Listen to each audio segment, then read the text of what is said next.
What's going on, everybody? We've got an 8 omnibus haul, all DC Comics. Some of the stuff brand new, some of it may be a few weeks or even months old. I've been getting in some here and there, and I didn't really have a video ready for them, so I figured today we'll drop the entire haul. Some of this stuff I've read, some of it I've never read.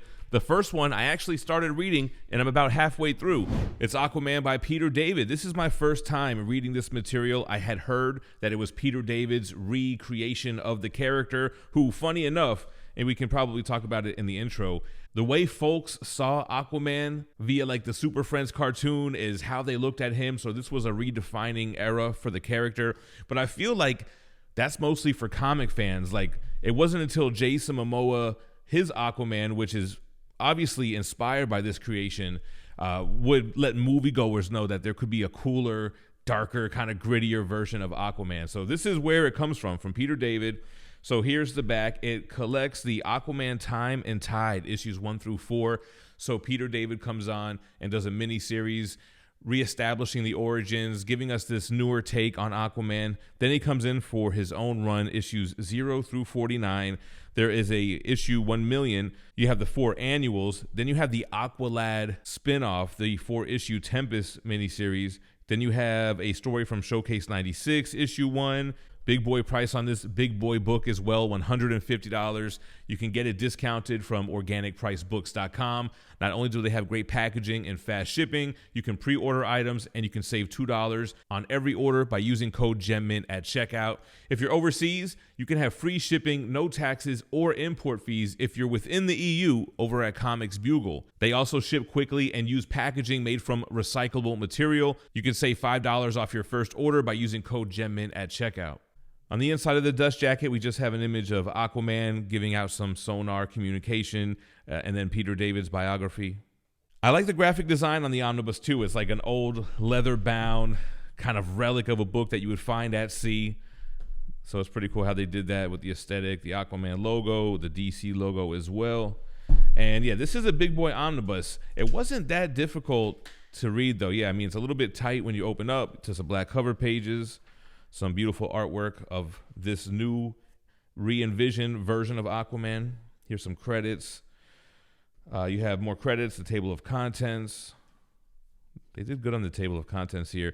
And this intro by Peter David was definitely worth reading, kind of explaining his want to recreate this character, him pitching it, the reason why he chose the harpoon, which is usually a weapon that man uses towards sea creatures. So it's ironic that the sea creature would be using it towards man.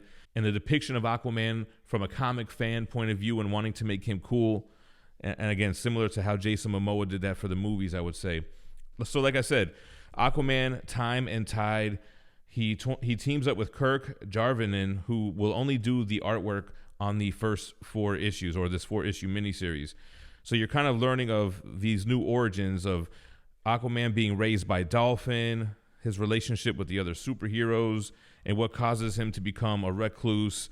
And then eventually in the main story, he loses his hand to a piranha. He fits it with a weapon and then later on upgrades those weapons so that harpoon hook hand is not the first version you see. A lot of cameos in the beginning. Superboy's a cameo, then Lobo's a cameo in issue 4. The artwork was right up my alley. I love this type of Copper Age, mid-90s artwork. Here's a look at this new and improved Aquaman. Again, he just has that first weapon that he ends up losing and has to craft newer ones. We get a lot of lore on Aquaman's lineage here. So this is one of his sons that he didn't realize he had a son, and that was a whole storyline with the mother.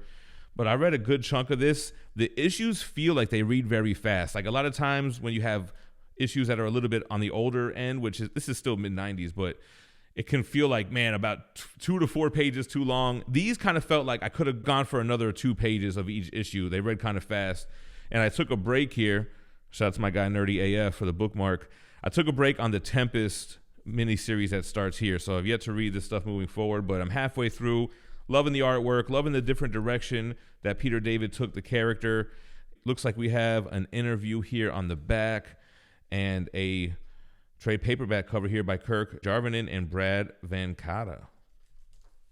All right, the next one is a Batman omnibus, Bruce Wayne, murderer turned fugitive. I have never heard of this run, but I am a big fan of Greg Rucka and Ed Brubaker. So let's take a look at the new Batman Omni. Yeah, this one wasn't one that I was familiar with. I had to look into it a little bit. In addition to Greg Rucka and Ed Brubaker, you got Chuck Dixon and Devin Grayson, some more great writers from our generation. And you have art by Scott McDaniel and Steve Lieber. You've got Wanted, Bruce Wayne for Murder. So this is a story about Bruce Wayne who gets framed for murder. He ends up getting locked up in Blackgate. Then he breaks out, and because there's so much heat on Bruce Wayne, he becomes Batman full-time. So this takes place in 2002. You have Batman the 10 Cent Adventure issue 1, Batman 599 through 607, Azrael Agent of the Bat 91 and 92, Batgirl 24, 27, 29, and 33, Birds of Prey 39 through 41 and issue 43, Nightwing 65 and 66, plus 68 through 69, and Robin 98 through 99, plus it has some stories from Detective Comics 766 through 775, Batman Gotham Knights 25 through 32, and it has an afterword by Brubaker and Rucka.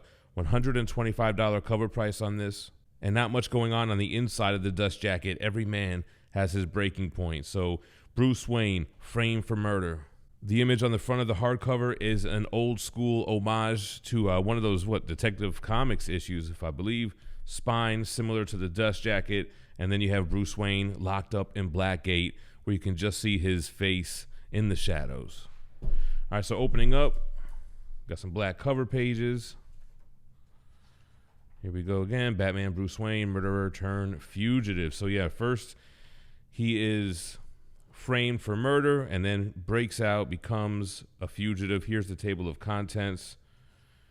Here's an introduction by Michael Wright. And then the first issue, same image from the front of the hardcover. Plus on the inside, it gives you just the inks, which is pretty cool.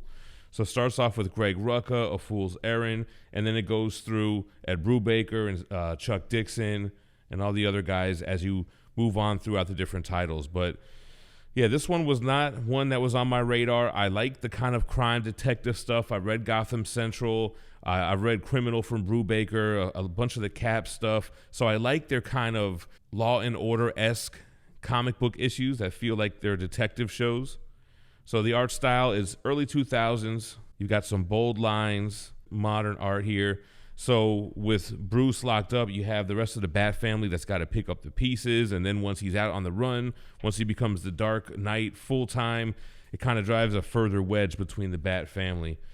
So interesting concept. Again, I haven't read it. The art style looks great, but I think that this is probably going to shine with the writing, as it has an all-star lineup of great writers on this run here. All right, looks like we have an introduction by Brubaker here in the back with some old school Batman stuff. So kind of told that throughout a whole issue there. Then we got one from Greg Rucka, an afterword. Another one by Ed. And some of the covers, some of the art of Scott McDaniel. Oh, okay, so a good amount of sketches and like page layouts. Art of Steve Lieber. All right, so some nice bonus material here as well. This video is brought to you by Paraz Entertainment. MegaCon is right around the corner, February 6th, and we have a Dream Killers 1 drop featuring an absolute Batman 1 homage. There's 5 different trims on this. They're going to be dropped live on Whatnot during the convention. Make sure to follow That Spider-Man Booth on Whatnot and bookmark their upcoming shows.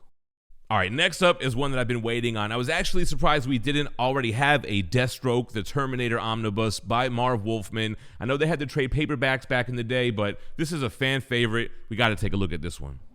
Yeah, this is the quintessential Deathstroke series. This is one that I can't believe has taken this long to get an omnibus. Beautiful artwork here. It's volume 1 by Marv Wolfman. It's got a similar spine to like that of the new 52 Omnis that they've been doing. Old school Deathstroke on the back. You have art by Steve Irwin and Will Blyberg. It collects Deathstroke the Terminator, the first 25 issues, the first 2 annuals, New Teen Titans 70, Superman 68, stories from Showcase 93, issue 6 through 7, and character profiles from the Who's Who, which we've seen the omnibuses for, the Definitive Directory of the DC Universe issue 23, and Who's Who in the DC Universe issue 9 with a $125 cover price. And inside of the dust jacket gives us a lengthy biography on Marv Wolfman, plus we get one on Steve Irwin, Will Blyberg, and Tom McCraw. They went with a clean aesthetic, showing the comic book panels kind of fading from orange to blue. There you go. That's a nice look here with a clean white spine. I like that they saved the white for the actual hardcover, but gave us the orange on the dust jacket. Oh, here's that same orange to blue fade. Deathstroke, the Terminator. Here's our credits. Again, man, this is like a great era of comic books that we have in this one haul. This kind of copper age, early to late 90s stuff. Here's the table of contents, gives you the issue, name of the story, what page it's on. Here we have the introduction here. This one is by Marv Wolfman himself. And here we got the new Teen Titans 70. Damn, look at this paneling. I love this era of comics, man. The art is just so iconic to me. To me, it's peak. This is like before we're going digitized anything. You've got pencils, inks, and colors. Man, this one I might have to do a whole read through. Here we go. So each issue kind of ends with this graphic before we get the full cover. And I like when DC puts just the straight up regular OG cover before each issue. Oh, credits. Man, look at this full page spread. Got some of the other DC characters. Of course, Batman here. Iconic artwork.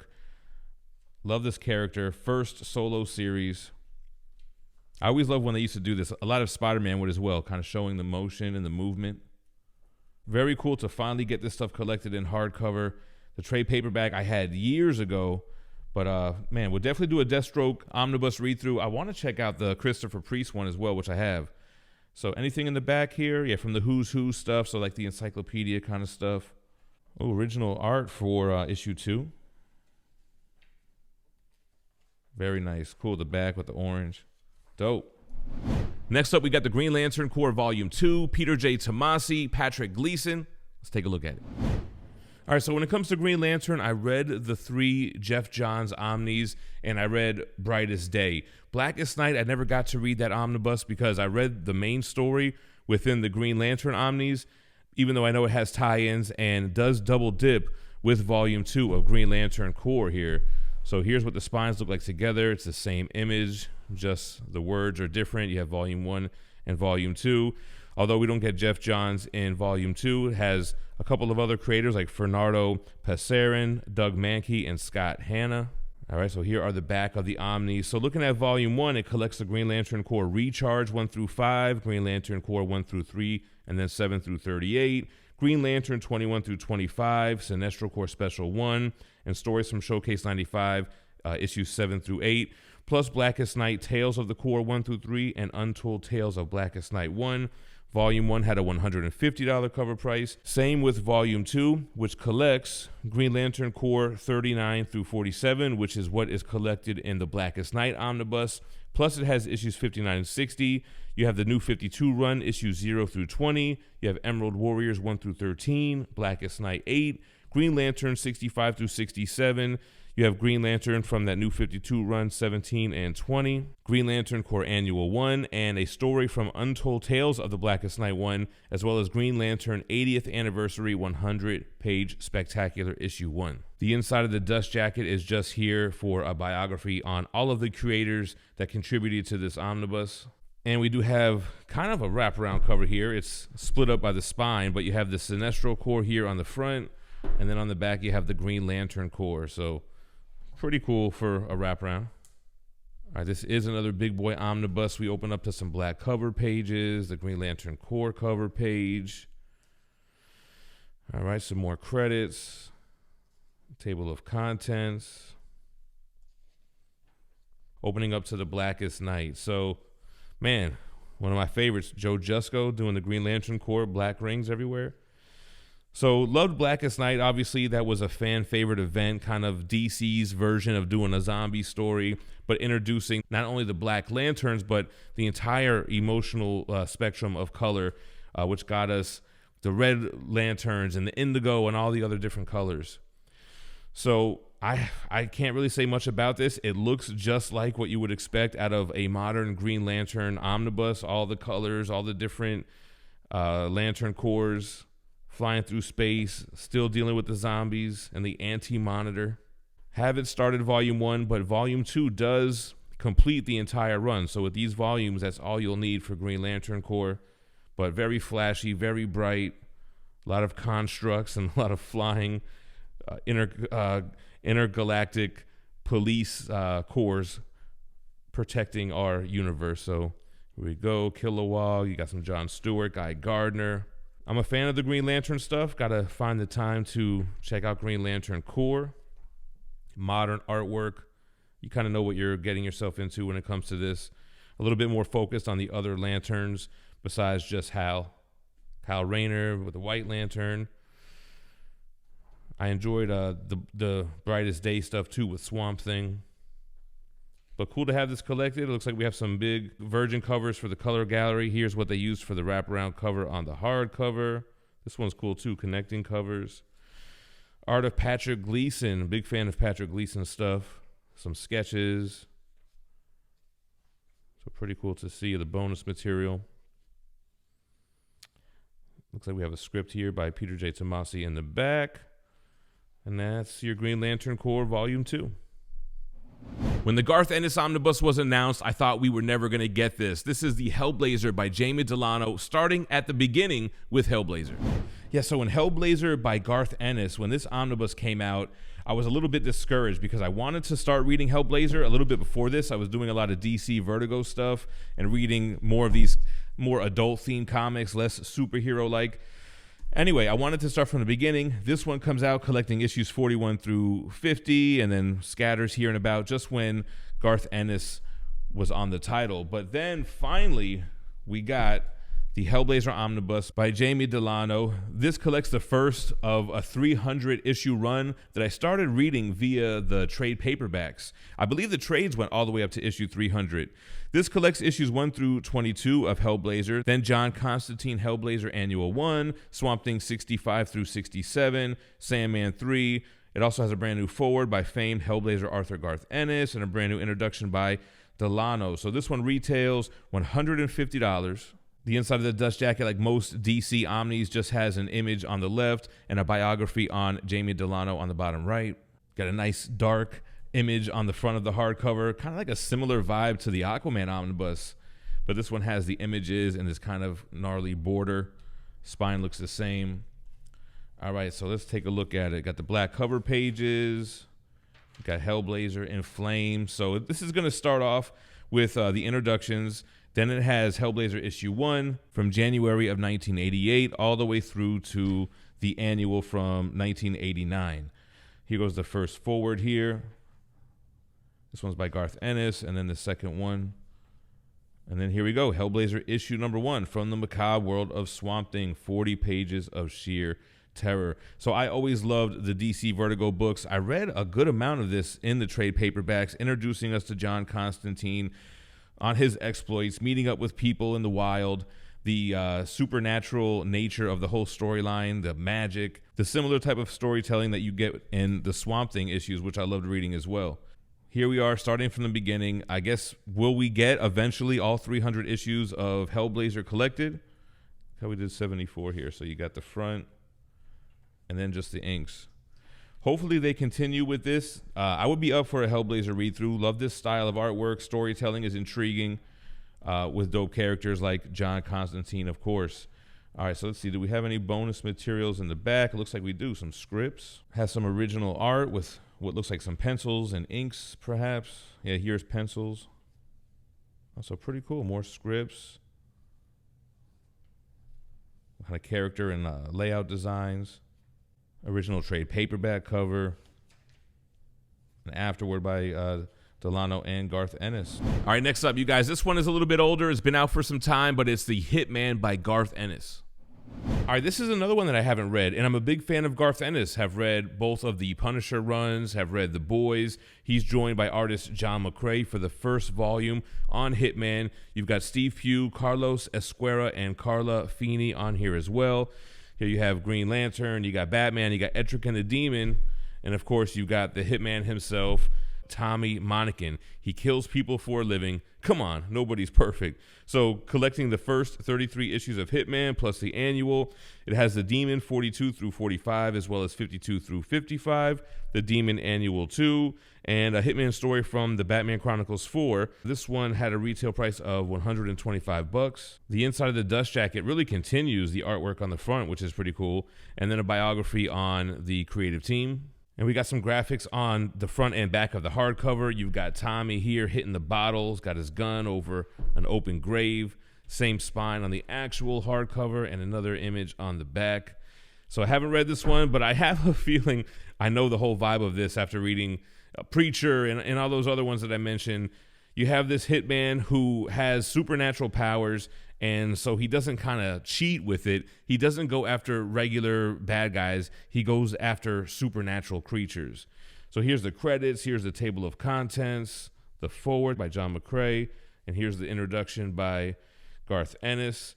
Virgin covers Batman with the Hitman. Garth and John do the full run. Art style is gritty. It feels like what you would expect from a Garth Ennis book. You have a more mature take, kind of like a, what if this was happening within DC, within the DC universe? So you have this hitman taking down these creatures, but every now and then you have someone like Batman, or you have someone like the Green Lantern or Etrick and the Demon who get in the way, and it kind of makes it hard for him to explain what he's doing here. Again, haven't read it yet, but definitely interested in it. Like the kind of meta aspect of taking this character that is not really a household name, but you put him inside of the DC universe. He's trying to solve cases. He's taking down these evil creatures, and then he's running into heroes that we do know and love, and how those interactions mix. So pretty cool concept.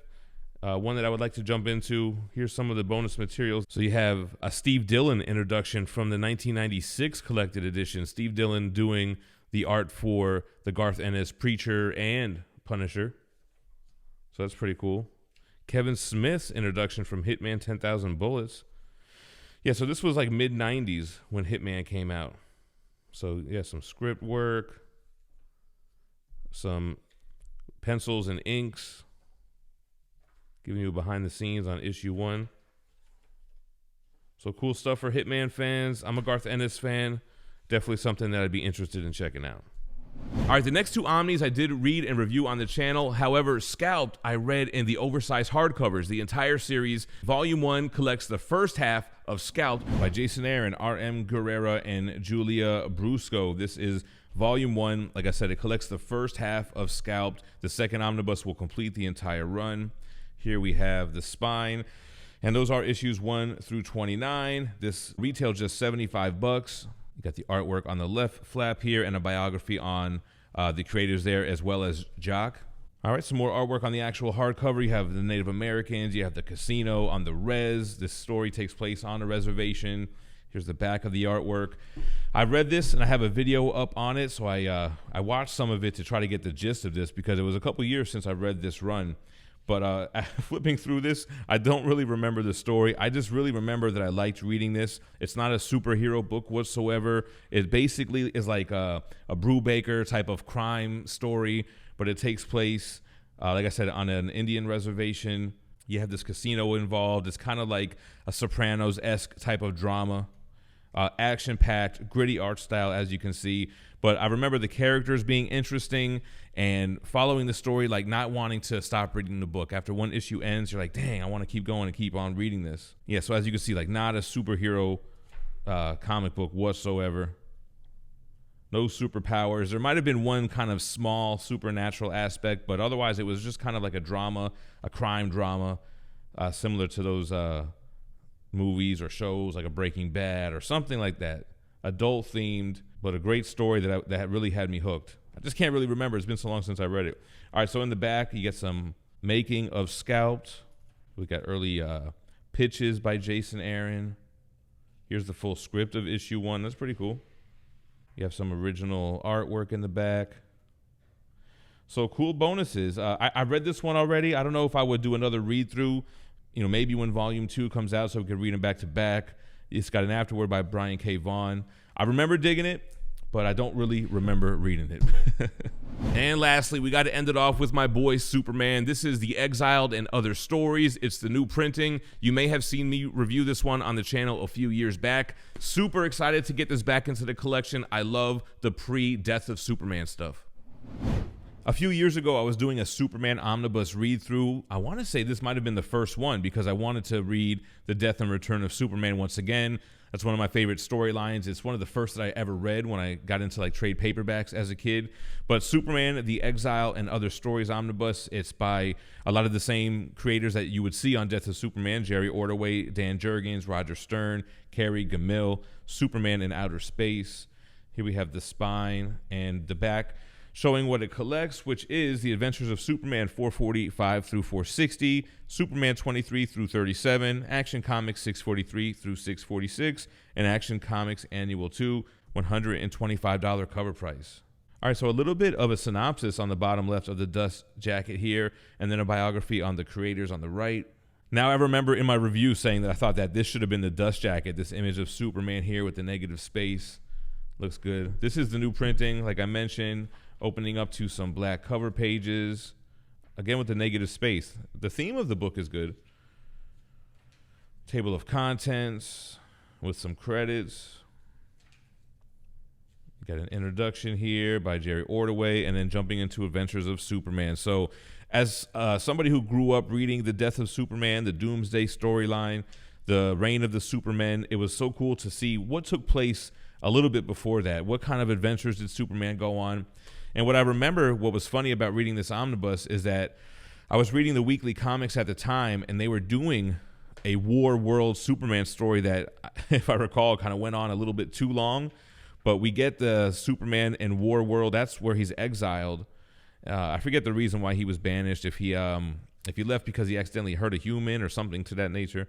But again, we have 90s comic books, Copper Age. Love the style of the artwork. I love the coloring. And here we go, Superman exiled in outer space. He wasn't able to breathe. There was a lot of great stories in here. We get the first appearance of the Eradicator here, which is originally Kryptonian technology, and that later becomes the Man of Tomorrow, like the futuristic Superman. I remember this first black suit Superman, right? So great read, love this, and happy to have this one back in the collection. Looks like at the end here we have a sketchbook. Always cool to see how these comics are made, some behind the curtains stuff. Here's Superman on War World, and an old exiled trade paperback cover. All right, everybody, thank you for checking out the haul. Let me know which one you would like to see a full review for in the comments down below. Thank you for watching, and stay minty fresh. Peace.